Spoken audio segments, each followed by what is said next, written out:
badde ndi mukugamba ekyogamba eddogo teri crossinga eddogo li crossinga liraga buli wamu liri nnyonnyonyi ne US lituuka obadde onyumiza nti oli ateekamu akasente nga ku Power of Africa byagaanye n'alinya n'agenda e Dubai wiki namba kati abaana bajja ne banywa Dubai omusajja n'akutwala n'oli nnyonyi n'oya buli kimu ng'olinda just ate bambi ekisinga okukwasa ennakufa abaana bala tulina ekisa omutima gw'ekizadde ogwo wala omusajja gw'olihira ssente n'ogamba bambi kakati omutaka n'azikira muteere buli kimu mutaka n'agaana ate mutaka oyo tagaana lwa nsonga nti olina ebirwadde ayinza okuba nga atidde oba wamukakasizza nnyo newagenzeko mutinabiri omuwulidde nga mwali naye ne mutuuka n'agamba mbivuddemu abantu abasinga anxiety is a very big problem meanwhile anxiety kitegeeza ki mu Luganda ekibeera ekyokwagala ebijja mu maaso obanga osusiza expectations oba nti ogere ntya kati n'obeera anxiety ereetera gaayo n'okuzikira nagamba tubivuddemu weekakasiza ogenda mulaga kamwokyeyomugwanga yamira n'akantu kabulupiiro n'akamira kagaana naga Brian lino either dog or something is wrong naye wakana bomchale wako mwabe naye nga sisi wankoze neba neweka zotandika otya okumbuuza n'abakyala no kibatuukako nanga Brian n'abakyala kyogera nti wankuttemu wantavudde n'abakyala kibatuukako n'otuuka nga gaye weetegese bulungi najja kantu ne kakala nga tewali yadde ettondo national water ate ebyaffe obakala oyiyayiyaako naye ekyamu ekiswaza nnyo so the primary event erinaano omusajja affe oli gwokimanyi nti abaama abasinga nda abavubuka abato beteeka ku pressure gwokimanyi 70% of akazanyo okunyumirwa Kasukaali okunyumirwa tafa kwoli gaayi waffe mukwano gwaffe bikolwa bene bitandika nze nkubulidde omuntu omukwata omuntu era akwaginzeko n'olya nti biwedde gwokimanyi abakyala bangi hagi yokka n'olya nga nze wano wanyumira abakyala bangi kyenzudde mu bakyala bangi they prefer better foreplay than bad sex. Yes. Eh? I agree. Bad foreplay. Good foreplay is better than bad sex. Omuntu n'omukute 2 hours negative binywa eno muhage mu n'omukisinga mukata nawulya nga atuuse dalaga. So it is important abaana baffe abavubuka abato abalaba temwekalakasa. Afi abali ku Facebook bagalo kakasa. Yone mukwatako muse. Ne mala kikwatako ekyo. Bulungutana n'obulanga yagala mutta. Njagala otumirako ku Ronnie Guns ekikubo agamba abeerako nnyonnyo Kalule Ahmadi naye kuve Masaka Mbera Lugo Rose from Netherlands bane mwe bali kubeerako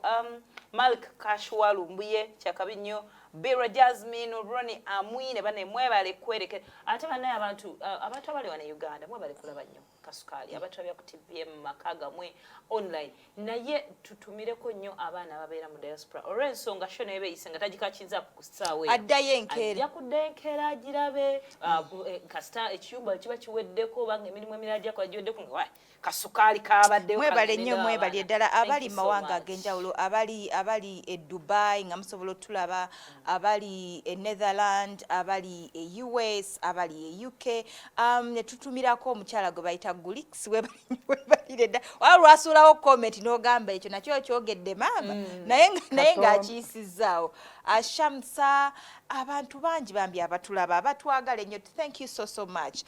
tubeera ku Pearl of Africa Hotel we tushootingira waswadon tekakono kutekako tusimbudde Kasukaali tusimbudde wetubeera wetukolera program Kasukaali buli kiro abamu babeera baagala okujja okutulaba nga tukola naye bannange kafi mugenda muyitawa ffe tuba tusobola okutambula olw'ensonga tukolera terefayina tuba tusobola okukola okubanga tusobola okutambula bw'oba olina omukolo olina embaga olina okukyala Claire kushona ajja kubanga ate yakwambaza ayina obuvaazi obw'omulembe ddala gomesi nnungi nnyo amasuuti g'abasajja n'abawala omanyi kati abawala birthday party zibeeranga mbaga bw'oba oyina birthday era asobola okufunira olugoye lwa birthday nakolako bridal shower omwana nayambala nabagala baspendinze 40 million ku bridal shower bagenda gikolera mu ggulu saamanya engoye eza culture ez'enjawulo emishana engoye from Gomez zonna culture njawulo wogendayo basobola okwambazanga bw'oyagala kushona buli kimu akimala aba akimala abavubuka abali eyo bwe banga embeera eganye olaba kwegamba Uganda ng'ekalubye osobola okugezaako amawanga ag'enjawulo naye baganda bafe aba Jobline bajja okubanga bakikwasaganyizaako bakufunira passport ojja kubanga ate ennamba zaabwe ze ziri wansi ozikubako then basangibwa naalya bw'oba oyagala okugenda okukakasa bantu bangi ababeera n'ennamba naye nga office teziriiyo bano balina office weebali abantu bali legit bajja kubanga ate omwana we bamufunira ekyokola oba naawe omukyalo oli eyo ng'embeera eganye osobola okubanga ate bakuyambako nobeera ng'okwasaganya ensonga y'okubanga ofuna omulimu abakatweyungako twogera ku nsonga y'okunoga simanyi bwe mba nkyogera ngezaako ne programu eno ya myaka 2 n'okudda waggulu kati ali ebo owulira nga tulinga abaleekaanyemu ekigambo omanya gw'oyina ekizibu si kyo kyekyo twogera ku nsonga y'okunoga oba ensonga y'akayimba ka Jostede gye twogerako omuntu wali badde omugambo otya era kituufu waliyo abantu nga bo tebaanoga buli tubadde ku bakyala kati njagala tugende ne ku baami emiwogo emiwutta kati nga twagala okumaliriza ate hafiigo okyogedde nga tumaliriza wali wangi enjala bekuluma n'omala gammeke n'olumaako wakino abangako muwogo naye lumonda abeeramu na tukole mu mbeera bweti abakyala abasinga beerabidde you see I've noted many times mba ntambula before ogenda omukyala nakugamba can you imagine the sandifudde ku bange kukintu ne wala bekyala kyakitinga nakyo kati abakyala mugende mumbuuza ebizo waki abawala abatalabika bulungi ku face mbu banoga kati mmwe abakyala mugende mwerabira nti ffe byetunoonya si face ina paati yaayo omusajja awajjajo Keza tayagala face namma mulungi ayagala wali tosonga awo bakitegeeze so kati bwaba ayagala wali focus n'ogiteeka ku bifo bino waliwo omukyala omu yajjako ewaka nanga Brian okimanyi buli muntu ayebaka nange tadda ne mbuuza kiki mukwano gwange omu yaŋŋambye tubadde friends for long omuntu nakwebakako n'atadda real life nkugire kati mukwano gw'omu baali friends for long one time nekibakuba ne bakikwasaganya mukwano ge namugamba naye nkuvulire ebintu bayita litros kubuulire olina amayinja olimu amayinja leka amayinja stones wate bwe yakyogera mubuuza omwana nga alabika bulungi n'ajja mu office yange nangambye siwooma naye olwampadde enamba onyambeko ngambe erina amayinja there are so many things nga ono kyeyagambye abakyala bakola ebintu bingi nnyo oba yeerunga nnyo nkugira abakyala bakola nnyo ebintu bingi nnyo okuwomesa kacaayi okuwomesa kasukaali kafaako so it's very important for you to know nti buli byenkola how safe is it kati gwe oyinza okukola ebintu kinana naye nga omusajja tabiinamu kati watugambye tuteekeyo hani nakugereza bugereza si buli hani nti mutuufu gwekimanyi ku market anti problem gyetulina mu nsi yaffe eno okimanyi ku market 70% of ebintu ebiriko biri kipuli abantu bakola sukaali ne bameltinga nnyo ne bateekamu ekikopo kimu ekya hani ne sukaali omumelting ebikopo nga 6 gwe n'ogula ng'omanyi oguze ki by the way talking about that nga bw'oyogedde ku eyo ensonga tulina of course abantu bambi baleeta n'amabaluwa but tetusoma mabaluwa wano ku Kasukaali yes waliwo oli agamba nti nze nagenda ewa ssenga omu nampa eddagala erya tight sina bwe nkyogera mu Luganda bagambe kibadde kinnemyekwogera yes naye gye yamuwa like nerifuuka like it was too much neka teyaziba naye yali ali kumpi kuziba naye after that action teyaddamu kuddawo ekyo kyambeerako nti kyova nalekera ogaba ebintu ebifunza edda ennyo nga nakatandika emirimu gino emyaka nga 10 mabega waliwo akantu akatambulanga mu Kampala nga bakaita madrastic kati omukyala omu najja okukangulako bana nzimanyi buli kimu ekiri e Kampala naye nkamuguuza ne mugamba bangaye mu ddakiika like you put it there for 2, 3, 5, 10 seconds dakiika butikitiki 15 kati munnayo nakyala ye yalowooza okaluyisaayo gwe mulimu n'ateeka mu kigambo n'akola emirimu gye kumbe ye tamanyi nti no kazibikira kakwata kati in the process of kasika koneka ganira neka kutukirayo omuntu tankubira simu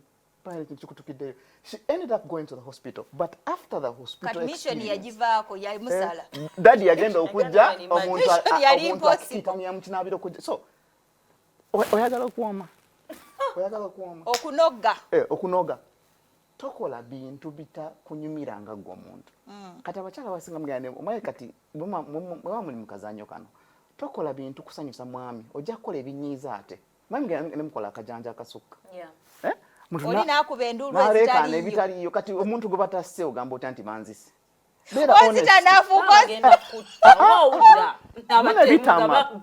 bitama nze nno abantu bagana ne bambuuza nedda osanga abantu abamu embulirira bambi kati nze nkola abaana abawala we are too desperate to impress kati nze nkola nnyo brothers abaana ne bangamba tuyambeko otiyigize engeri gye bakaba ngamba oli mulalo baba bakusunye bakugambe ngeje tikaba boti kusomere bali nga tukuba kiboko batugamba kino ina kaba boti so it's important for you to know chenkola kunyumirwa abo enkusuna kati okolo tolanga bojeo kati nawe bwenkusuna kiti kino kiri na otegede kati go tegede because it's important for you to understand kati omuntu ayagala okunyumira nakagamba fa basajja tetufa watutadde so teka ubona munkwawa anywhere nekumeza nenjira chenkola what you need to understand ubegala kunyumira munaku anyumiro baawomere first concentrate on yourself this is how you do kubanga ubudezi bina bungi abakyala basinga baba somesa nti baba ayingira mukwate kigo him choge tuchogera baba ayingira kigo him but when you kigo jogera ruzungu when you kigo you deprive yourself of fun oba tonyumirwa because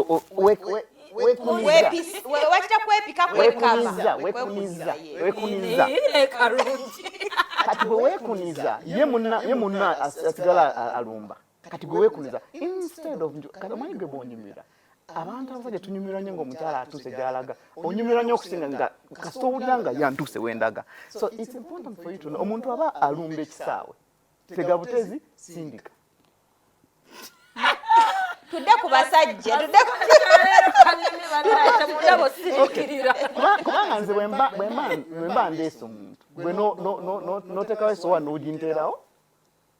era nobanga asindika mukatomo you just enjoy it flow tudde ku basajja because obudde butuwedde waliwo abasajja bangi abamu balina tu sausage abala munnange mukama yabagemulira nosanga mukama gwe yagemulira nga talina kyasobola kukola nosanga owakajiiko ke kataata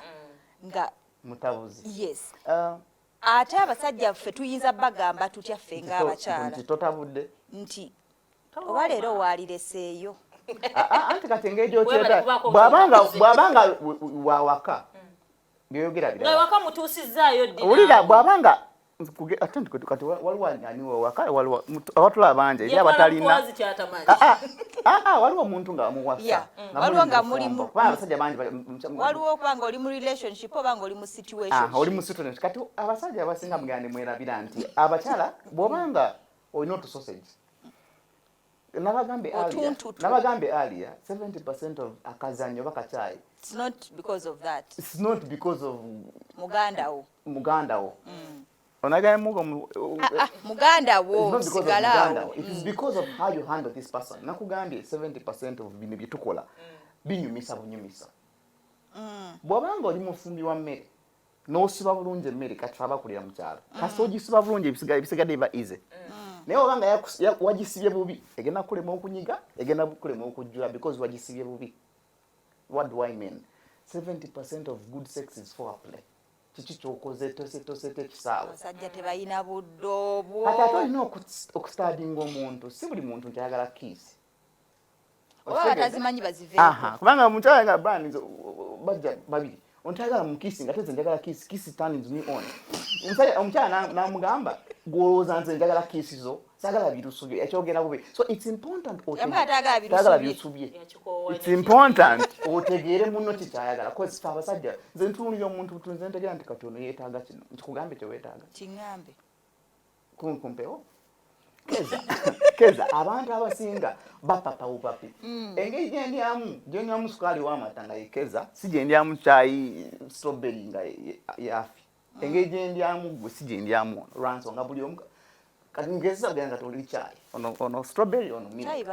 bamunywa ngeri gyenkunywamu si gyenywamu ono lwansonga buli katonda omu yamukola mu mbeera ye ekikunyumira si ekinyumira kati abasajja bo balowooza bwenakubye ekiri ekyana nakikubye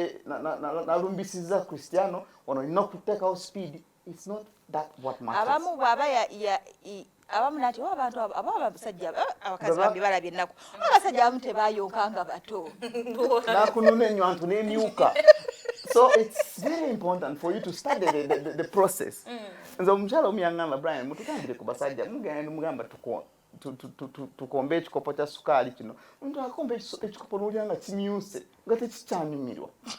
bikozakozesa maanyi bw'oba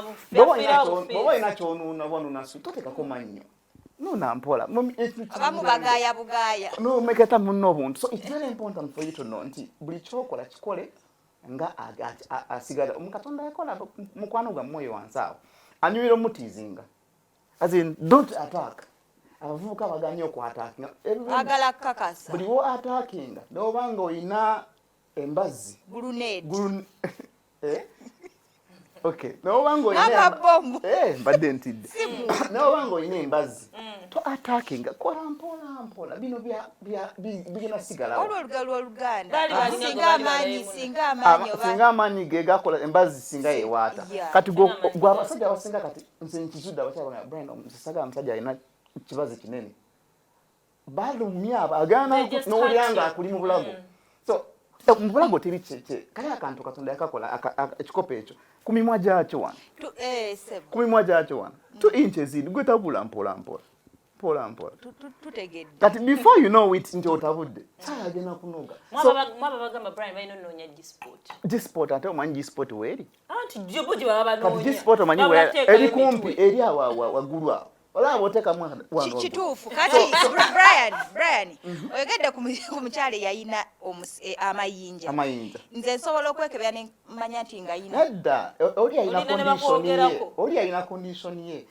not okay if I have that condition wanze banga ali omukyala tulaba nga yina ngoye bwe yagambye nti yali awunye ebyennyanja nsobola nze kwezuula ntya nga hira etanange some of those problems abakyala ze tubeera nazo zeziriwa anti abakyala balina ensonga 3 ezisinga okubatawaanya mpulira ndi mugazi amazzi matono ate bangambye olwo omukyala yajja nangamba abakyala balina ebizibu yangambye ngonda nnyo mufalisi eri munda wagonda nnyo kiringanga ekitali nomo like mbuye agonda nnyo kale ate ne mugamba ayagala okalube nti ayagala mbu nkalubyemu bakalubye batyeyo this is what you need to understand nabagambye ebintu bye bakola mu kigambo ekyo ebisinga tibyetaagisa kukola naye ate nekirala okuwoomera buli kintu ku mubiri gw'omukyala kikyusibwa buli alina sex omubi sex akyusibwa kubanga katonda aba yakutonda ng'olina ennyindo mbi gigumire gisiige makeup ekogge gyagale kubanga obugazi bw'ennyindo sibugigana kussa katonda kyeyakutonda nakyo kyonna kyonna okugyako abasajja nze ndi sure nti akajiiko kakyuka size ndi sure because I know it can change size kubanga eri mu maaso eringanga bwogenda mu gym n'ozimba omubiri it's important for you to know tebayabike si ko tebakazimba bwe batyo kali balina enzimba yaako it's a process it's called jelking but you have to jelk with the right things jelking is obanga akamende process mpola it will grow kichuka kati abaami abasinga nekakyuka so bw'obanga oli mukyala ng'oyagala kukyusa mbeera ebintu ebitawanyevo buli obanga olina omusajja ekisinga okugaziya ekisaawe kiri basajja banjawulo doleeta Brian leero noleeta Tony noleeta gwe batonda nga ye just bambi nga wona olaba nti nze nyiza okuba nekikasi kinene wali akawala akatini waliyo tewali nkugerezezza ekigambo kiri kyetwogerako kikwano kyammwe ekyo tekigaziwa lwa kuzaala tekigaziwa lwa abayimbi Brian ayentambula no boy na sapato wakango ina abana abato ne batandika otambula mu sapato bali wakulula ogenda ozambalanga tezikutuuka so ekisinga ogazi ekigambo ekyo atuunzika abali abenjawulo imwe kati abali abenjawulo mwe Katonda apanishinga ati ffenno tugira mu mukola tebera kitemuggwerera senga nvane kunyumiza ogaye ebizibu by'abasale basanga sirumba naye oba olumba njagala otegere nti buli kyokola okugaziya ng'olina omuntu omu ebintu ebisinga bakozesa mbu bafunza tebabikozesa ng'ogenda mu kikolwa tobikozesa ng'ogenda baawa bataliwo mbanga alina ennaku wiiki bbiri taliwo osobola okweteekateekamu n'onyweranyweramo naye wabanga agenda kujja ekiro oluba okugenda mu ddu nodda ku original even worse you know why buli kyoteekayo munda okufunza inflaming mu Luganda okuzimbya kati kizimbya gwe nolowooza muli mutima nti bw'osanga omuwala kasi ofuna n'amabwa so it's important buli kyokola kikole mu kumanya mbadde njagala ove wano mu mirembe buli kyokola kikole mu kumanya abakyala mulina okukimanya one of the things you need to know abaana bakola ebigambo ekampala wano gwe mamuno mugenda ne mwekoza omuntu yakuwasa yakuleeta waka talina kyakwagaza ayagala sinyizo but ndi mu kusiiba omanyi kuno kusiiba ki nga bogazi neyawudde yes oba mugambye inasooka consulting Katonda aba yaŋŋambye olina osooka n'omugamba bebi tugenda kusiiba fe abasajja nakugambye buli lunaku weetaaga okulyako akantu buli lunaku emirundi ng'ebiri esatu kakati gwe n'omwana naku ssatu tomuwadde wiiki n'otamuwa omuntu ali nnomo fe abasajja nga oli nnomo buli lunaku tekirina buzibu kati munomo we kamusiige kamutame so tolumya muntu nga tuwunzikira ddala kyenjagala no Brian wakomako Brian just nyamba obimentioningeko desperate gye tuyina tunywa ebintu bingi nga tunoonya national water nyamba okitukolere ng'aba Kasukaali omentioningeko ebintu abakyali batalina kunywa ebireeta amazzi agawunya sina bwe nkibikka kati okujjako nga waliwo ekizibu tosobola kunywa buugi n'ofuka buugi kitegedde kati omuntu agambye yanywedde ebintu n'afuka amazzi aga waliwo ebintu bye banywa okujjako era nga babinywedde nga biwunya this is what you need to understand abantu baagala nnyo okunywa ekitiko kombocha you know that ekitiko waliwo kyebakola because it's done with fermented sugar sukaali mungi jjukira bwe tuba tulwanyisa yeast infection mu bakyala you need to run away from everything that is yeast causing tudde mu Luganda kati ekyo ekintu ekyo kikola ekyo baba bakikola bakiteekamu sukaali mungi okinywa ennaku bbiri n'ofuna national water naye bw'okisigalako over a time you're going to have problems with yeast infections ogenda bafuna infection after infection kyolina okukola kyekino bw'oba osanze senna leaves mu Luganda sizimanyi senna ziseerera omanyi Katonda yakola ekigambo buli kikifaanana kikola oba yagala akaseerera nnyo ebiseerera Brian omuntu akwetaaza kufuna ku nnamba ki ey'essimu abibanyolere ku masimu Brian Ssemanda abamu bampita Brian's Naturals enamba yange eri 0701 71 7167 ogambe social media Brian Ssemanda ogambye buli ekiseera so ebiseera tumanyi okra anti okra bw'oli omungi ennyo ozimba agejja okra retains ofuna omugejjogejo because okra by the way bamuteeka mu nva naye ate batugamba si mulungi eri abasajja aziba bu urethra mbadde nkujjira abasajja abasinga bu urethra teba bungi kaba kamu the difference is bw'obanga onywa ebintu ebiri heavy it increases your semen production naye tobinywa buli lunaku bw'owonya okra buli lunaku ogenda kufuna ekintu nga kijerebera but you're going to get a bit of body weight kati olina omixingamu ladies mantle leero n'onywayo ka ladies mantle mu Luganda bamuyita kifabakazi si kyekiwunyisa anti nti nakugambye tosobola kunywa buugi n'ofuka buugi wabawo ekizibu ekirala nakugambye tosagamba wanywedde ebintu n'ofuka ebiwunya era just waliwo ekikyamu ekirala kituufu abakazi we bawujja akapale ku mwangu abaami tebagira